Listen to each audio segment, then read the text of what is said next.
Rafi, I do want to ask you though. I mean, we've been talking about how big of a deal this is because this is a brand new feat for Timezone. You've been around for 28 years, and after 28 years, you decided, okay, we are gonna have a brand ambassador.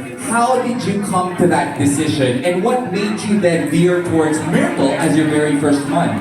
Okay, for the longest time, for a few years now, we've been thinking, who could represent Timezone. But it actually happened quite accidentally. We were together in the launch of Timezone Sarrosa earlier in the year. Then Myrtle was our special guest for that launch. And I learned about her story, wherein when she was 14 years old, Myrtle, right? You were in Timezone Younger pa, sir. Younger pa, even younger ata. So Mga 7 years old. Oh wow! So she was seen there playing the Dramania game with her usual cosplay outfit. And ABS-CBN Talent Scout probably discovered her there, and that pretty much got to PBB and all that. And of course, since then, it's been one success after another for Myrtle. So I go, wow, what a great story. It fits so well. She loves games. She's in the gaming industry, a bit more of the video gaming industry that's online. But it was a perfect match. So we discussed it then as an idea lang. I go, Myrtle, maybe we should talk about this in the future for something bigger than launching one store. So now, we're here. So it was a genuine, authentic, parang natural, she's our natural brand endorser for us. So for history, she was our first gold card member in Iloilo. First ever. First in Iloilo, gold card. So maraming allowances na save mo doon, di ba? Yes po. Medyo matagal siya, Sir Rafi. So, every single weekend kasi talaga, I would visit Timezone back then. And gusto ko na yung Iloilo team pa yung nagsabi na actually, she was the first person na magkaroon ng printed gold card with her name on it sa Iloilo. And just to share, so Timezone really has been a huge part of my life. Like, when I was prior to PBB, just after I auditioned for PBB, the next day they asked kung pwede nila tingnan kung paano ako gumalaw. And sumakto lang, when I visited Iloilo, naglalaro ako ng Timezone. Nagda-Dramania ako sa Iloilo, and nakita nila ako doon. So, that's how I actually got the opportunity to also eventually join PBB, become a big winner, and the rest is history. But I've always been so grateful. Sabi nga nila na, you should never forget where you started from. And for me, it was really the Timezone who really brought to life yung passion ko for gaming. I don't think I would be here right now becoming a streamer of the year, gaming awards, content creator of the year, if not for Timezone. It was the gateway.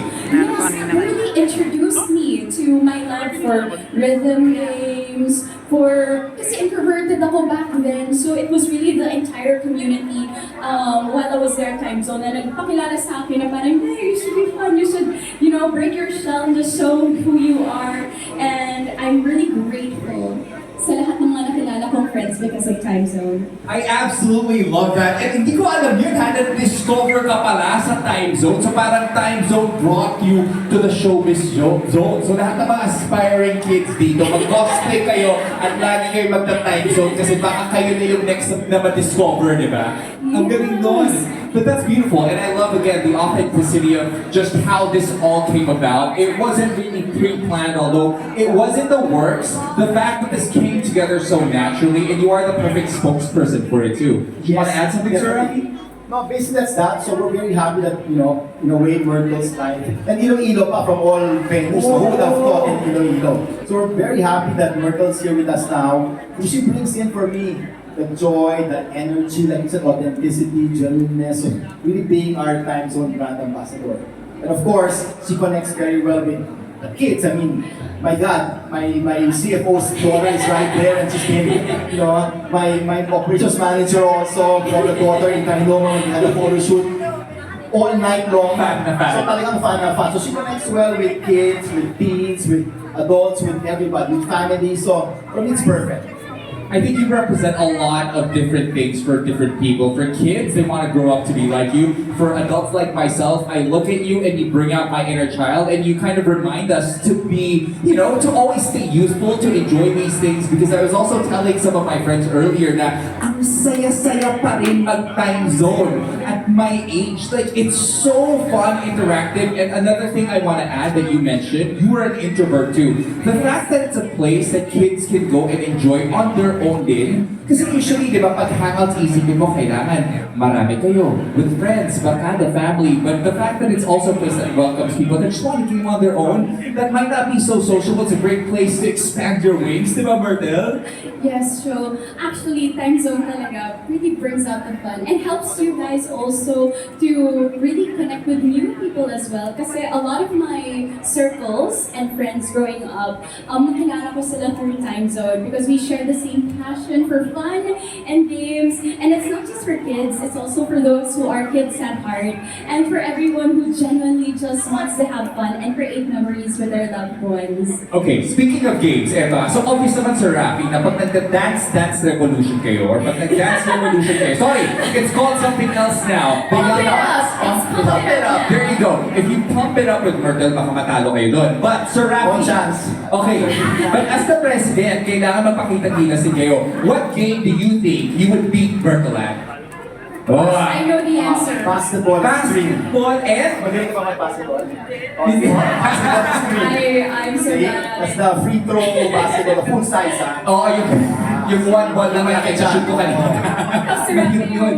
Tsaka racing. Friday game naman, pinalo niya ako eh. Ah! So, pinalo mo ako dun eh. Oo nga, Sir Nagkaroon mo sa... Ay, nanalo ka! Yes! You beat Sir Rafi! Yes! Sir Rafi. I made her rich so she will sign up as our brand Ah, ganun ba yun? Ganun pala yung galawan ni Sir Rafi. Ikaw, Marcel, what game do you think you are most confident at beating everybody here today? Sige nga. Oh, I have to say, I really enjoy You Must Speed games. So, Racing pala talaga. yes, yung midnight na... Wangan, maximum cool. Yes, I'll try to challenge them. Try din natin pump it up. Pero I'm wearing heels, but I'll do my best. No, that's gonna be the extra challenge for you. Kasi nagko-cosplay ka lang na anytime you go to that zone. So kailangan ganyan pa That's your rin. handicap, diba? Yes, exactly. Give chance to others naman. So Rafi, I know that you said that you've been planning this for a while now, but in terms of timing, di ba? Kasi you've been around for almost 3 decades, right? Why now? Why get an ambassador now? You know, the industry is evolving. If you know this time zone before, we were only 300, 400 square meter outlets or venues. Now we're opening like this one here in Manila Bay is 2,200 square meters. Trinoma's 2,500 square meters. Fairview Terraces is 2,700 square meters. So we brought in, aside from the usual arcade games, we brought in short lane bowling.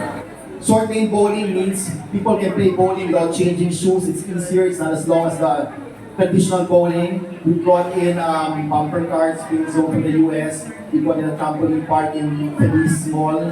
So we've become a multi-attraction venue. So with that evolution comes the next step. We need someone like Myrtle to, I guess, connect to our audience and tell them what's happening in time zone to make it very relatable to them. So that's what I feel Myrtle's role with us will be. Aside from the usual, let's say launching a store or a new game will be introduced by Myrtle possibly in the future, but it's really more that to get the word out that we've evolved to a different concept, multi-attraction family entertainment centers.